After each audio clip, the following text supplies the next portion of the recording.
Hey, welcome back, comic fans. It's Mr. Q Comics back with some more show and tell.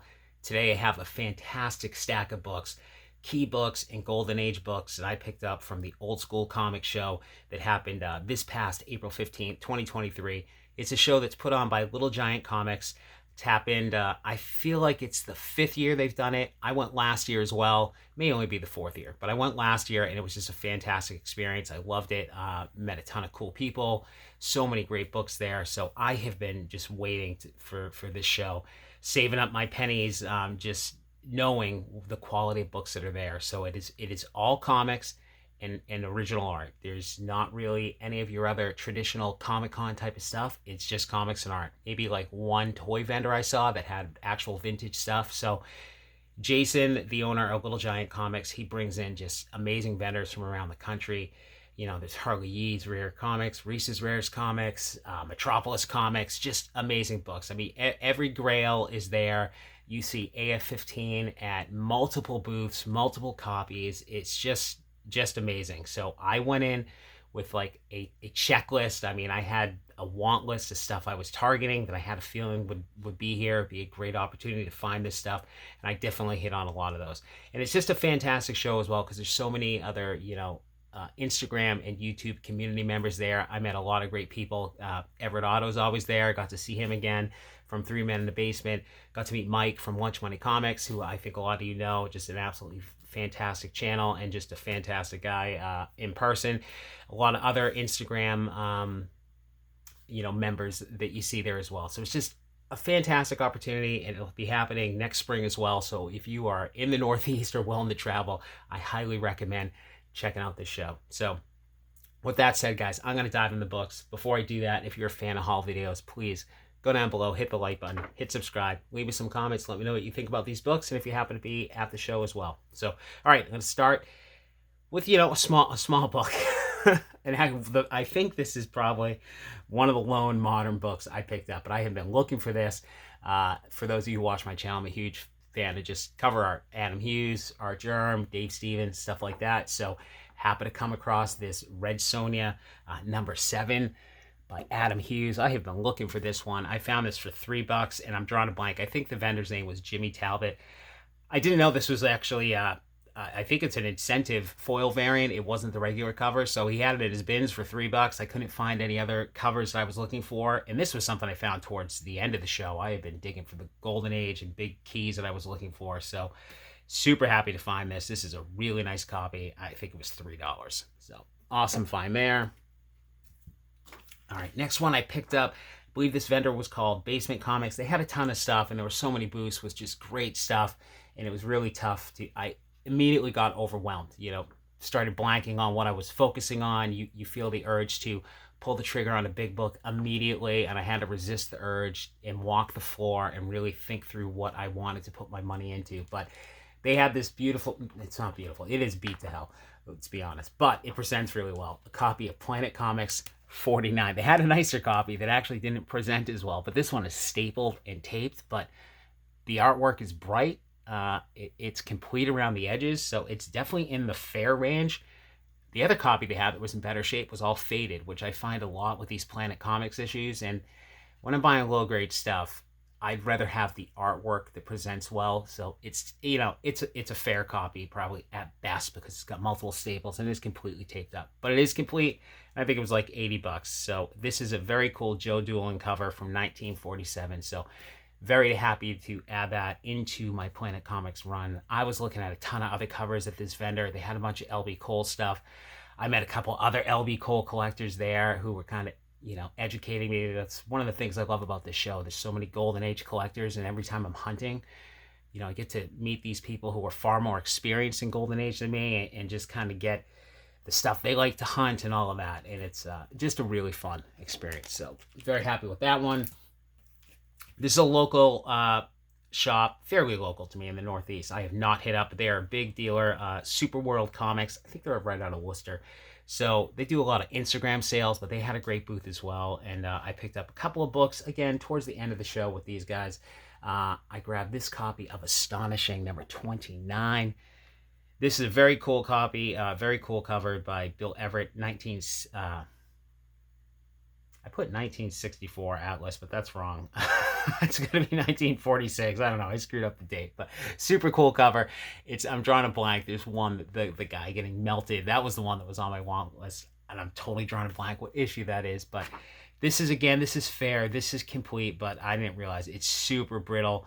Pages are all splitting and pulling away from the cover, but yeah, oh, it was number 30 was the one I really wanted with the guy getting melted. But again, this was cheap, like $40. So presents well. So happy to have that.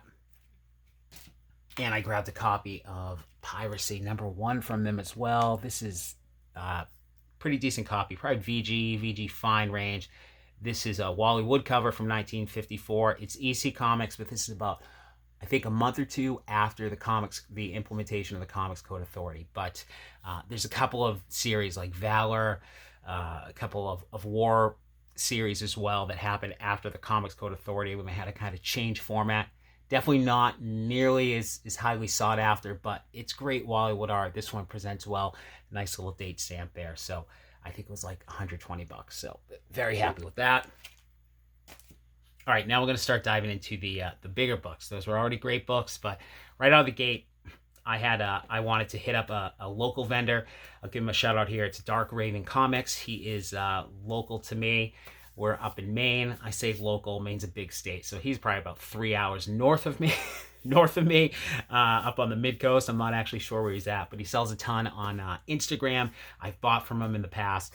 Showed off some of those books. So he had a book I immediately wanted to target. So I hit him up first, and we were able to work out a good deal. He had a couple of issues of Planet Comics, so I grabbed a copy of Planet Comics number 63. This is in pretty decent shape. This one is got, I forgot the date, and I didn't write that down on this one, but it's got a nice Bonnet's store stamp on it, and it's pretty decent shape, probably in the VG range. So happy to grab that. A few other issues as well, but the big book that I wanted to get from him, this was high on my want list, is Silver Age Keys. Finally got a copy of Avengers #4. First Silver Age appearance of Captain America, of course, this iconic Kirby cover from 1964. And this is the old CGC label. So I think this has a possibility to get a grade bump. So I will probably eventually be resubmitting this. And we worked out a deal for trade and cash. I brought a bunch of books into trade. I traded him a raw copy of Hulk 180 that was complete. It was probably a 2.5 to a 3. First copy I ever found at a show 5 years ago for like $80 or something. So we worked that out for both books and some cash. So I was super happy. He was super happy. Fantastic guy. Super happy to have met him in person, and you guys should absolutely check him out. I will put a link in the description of this video for his Instagram page where he sells a bunch of stuff. As I'm shooting this video, I know he just picked up a big collection, so he's been doing a lot of live sales with a bunch of Star Wars stuff as well. So you should definitely check him out, give him a follow. So fantastic book there. Super happy to grab that. From there, I went over to Absolute Comics and Statues. Drawing a blank on the guy's name. He had phenomenal books. I follow him on Instagram as well.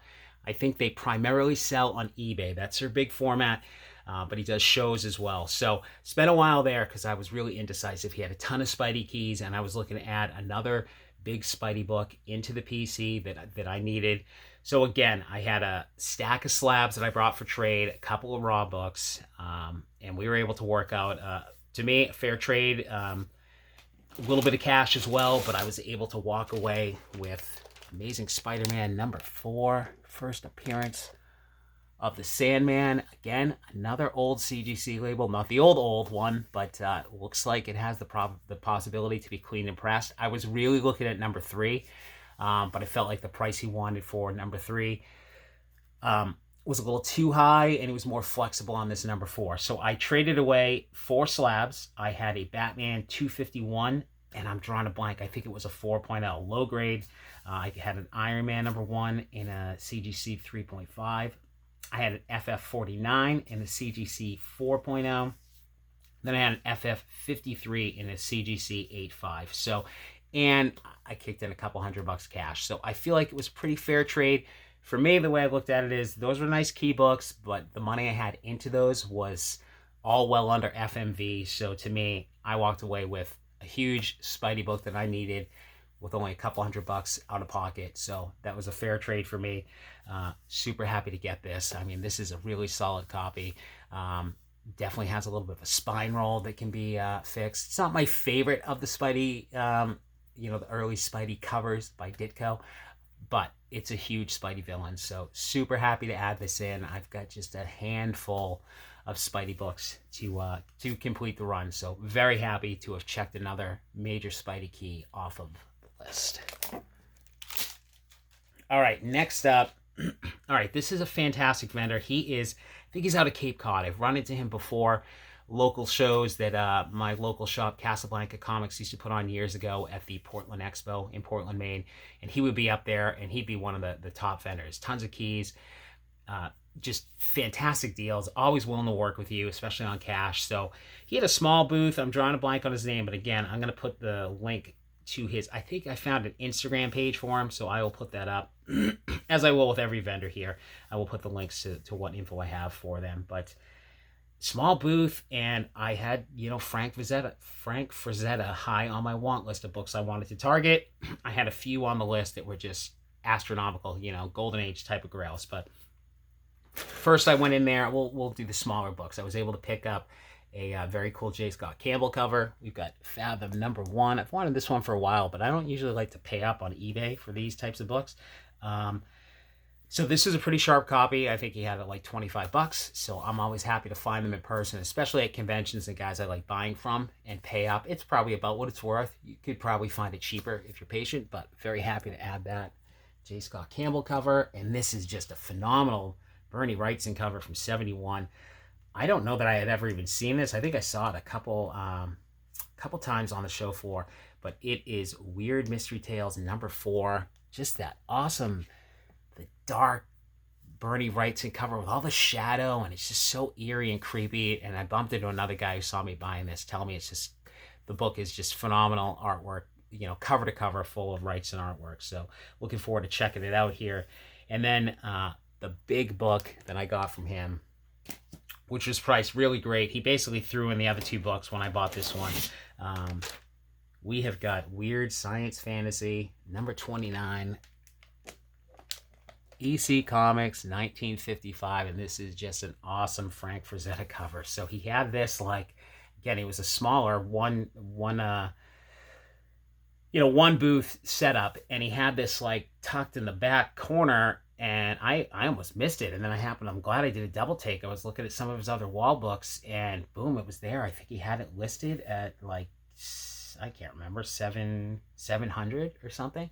So basically I paid that. He threw in the other two books for free. So I was super happy. A 4.0 on that.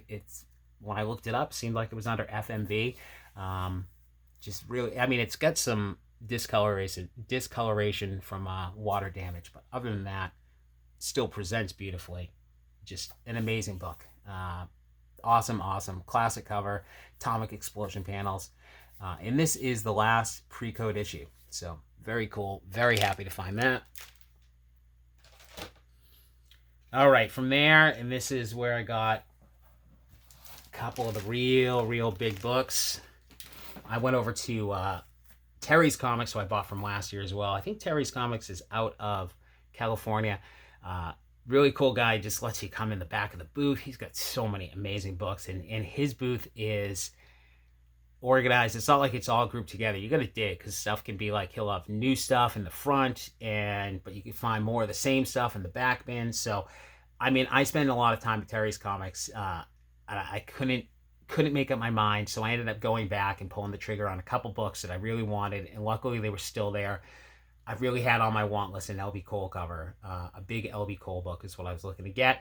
And he had a few other books in there as well. And, I was able to walk out with some great books. We'll start with a more modern book. Just an amazing Dave Stevens cover, one I don't have.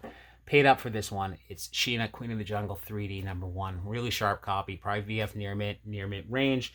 It's a little, I thought it was priced a little bit high, but it is a beautiful Dave Stevens cover. I absolutely love this one. This was about, I think he had it $83, which I thought was a little high. Probably could find it on eBay a little bit cheaper, but again, I was looking to make a big purchase from him, so I was happy to pick that up, especially a high-grade copy. This is a cool pre-code sci-fi book. We've got Strange Worlds #2. This was on my, not this one, but I was really looking for issue 4 or 5, particularly 5. Those are the fantastic Wally Wood covers. But this is one I had tried to get on eBay months ago from another shop I hit up in the Albany area that I've mentioned before, Greenbush Out of Print Comics. He'd had it up for auction. It sold. I didn't win it. Then he put it back up because the guy didn't pay, and I ended up just not bidding on it, I think. But walked across this. It's a very cool cover by, this is Gene Fawcett. It's Avon 1951, and this is one of those books referenced in The Seduction of the Innocent. It's got like a panel where the hero slashes the giant's eyes out. So very cool book. I had gone through his booth, saw this, kind of tucked it away, and then came back. It was still there, and I pulled the trigger on the big L.B. Cole book that I wanted to get. This is just an absolute classic, one of the most expensive books I bought. I got a copy of Blue Bolt, Weird Tales of Terror, number 115. Absolutely gorgeous. It is beat up. It's probably a 2.5 or a 3. I think he added a 3. I think that might have been a little bit generous. Really weird. It looks like this is cut out, but you can see this piece is missing. But this, it's like a piece of paper was stuck in the printer or something when they pressed this, so it just didn't get the color imprinted on it. Really weird. So he had this up on the wall. I saw it. He was one of the first vendors I went to, and I was like, man, that's beautiful. That was one of the L.B. Cole books I had on the want list, one of the big books. But I wanted to walk the floor, and there was some other L.B. Cole there, but this is the one that when I came back to it, it was still there. I'm like, all right. It was like midday at that point. He had the Strange Worlds. He had the Sheena cover, so I was able to make a bundle deal with Terry in cash. Fantastic guy. Got a great deal on this. I'm not going to get into the numbers because it was pretty expensive. I don't want to document that one, but really super happy to pick this up. All right, and then finally at that point I thought I was done, and then I went over and I bumped into Jay at Little Giant Comics, and I had seen another vendor earlier in the day that I've mentioned in the previous video. He's out of Vermont, and I went to buy some books. I knew the guy didn't price his books, so I was doing a ton of digging and having to price it out, which I knew what I was getting into, totally fair. And his prices, when he came back, I thought they were crazy high. So I saw him, I came across him, and he was holding a stack of Golden Age, and he had priced out, he brought a bunch of Golden Age stuff. And I asked him about the stack, and he said, oh, someone's already got their eyes on it. So I came, he's like, if they pass after I price it, you can come take a look. But when I came back, it was gone. So anyways, I'm rambling. I bump into Jay from Little Giant Comics, and he starts telling me about these amazing deals he got from this other vendor. We're talking about this guy, and he brings me back to his booth. We go behind the booth, and he pulls out this stack of books, and I'm joking. I'm like, that's the stack I saw him pricing out that I wanted to buy.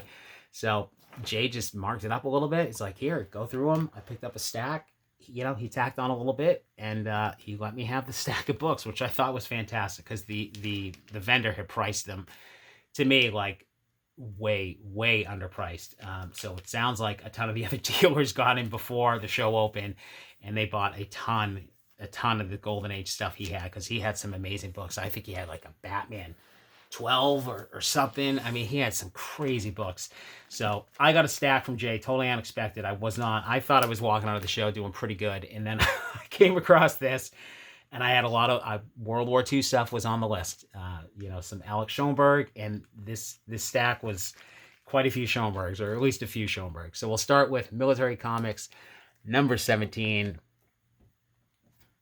This is Quality Comics 1943. These are all low grade. These are all in the fair to good range. A lot of them, they're all complete. A lot of them are torn, covers detached, big tears on it. But a 1943 World War II book, I am not going to pass that up. I just grabbed the stack that he had been looking at. I took everything he had. So he had Fight Comics number 23. This cover is awesome. I didn't write down who did this, but this is just another phenomenal World War II book, Fiction House 1943. You can't see it clearly, but the cover is completely torn off right there. I mean, you can kind of see the split right here. So the artwork's there, but that cover's ripped off. So this was kind of one of the cheaper books the guy had, but still very cool book there. book is not an expensive book, but it is one I have wanted to get. I don't even know if it technically counts as a magazine or a comic, but it is a United States Marines number 3. This is just an awesome flamethrower cover. This one's a little beat up. This one was probably marked a little high. I've seen better copies on eBay, pretty cheap. By pretty cheap, I mean a few $100s. A few $100 compared to a few $1,000s that a lot of these Golden Age books go for. This is Craig Flessel cover. It's Magazine Enterprises 1944. Man, I just love it. I love the the flamethrower, the octopus, amalgam with the Japanese guy here. Just awesome. So all right, and we got 4 more books. Here's the Schoenbergs. We've got Exciting Comics number 33. I've got some Schoenberg in my collection, but I really wanted to get into the World War II stuff, which is obviously pricey. So you've got Black Terror punching out some Nazis here. Fantastic stuff. This is Pines Comics 1944. And we've got Exciting Comics 1940. Again, Black Terror. We've got some, torture. You've got a Marine here tied to the table. This crazy, the crazy saw, and the Black Terror is jumping in, knocking out the Japanese soldiers. Just awesome stuff. Again, I think this one's 1944. And then we've got Fighting Yank number 12. This one, again, 1945 on this one. These are all beat up. These are all Pines comics, all Schoenberg, World War II. Pretty pricey books. They are low grade, probably fair to good range, but just super, super happy to add these into the collection. And finally, this was not, stuff I typically target, but it was in the stack. One of the earlier books I own. This is All American Comics, number 22. Really beat up, big tear right across the cover, but the artwork still presents pretty decent with the exception of the missing piece. And I think this is probably the most expensive one of the lot from the original sticker the guy had on it. But it's a Sheldon Moldoff cover, 1941, of course, early Alan Scott Green Lantern. So super happy to add these books. This was like a total surprise just bumping into them. So I think I got a pretty good deal, a little bit under FMV, just super happy, just really cool Jay to just quickly, mark it up a little bit and let me walk home with them. Just overall, great experience. Love the show. If you guys are a fan of just being able to pick up big keys, Golden Age books, if you're looking for that stuff, this happens once a year. I know he's already got it scheduled for next year. He had Jim Starlin was there signing. The year before he had Jim Steranko, and the lines are usually not huge. I mean, I walked right up to Jim Starlin at the end of the day and got a few books signed.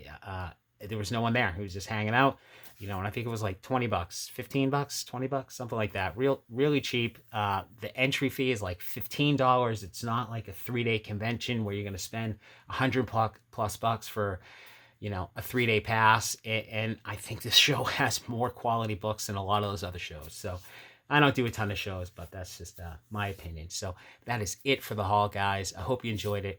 If you did, please go down below, hit the like button, leave me some comments. See you soon.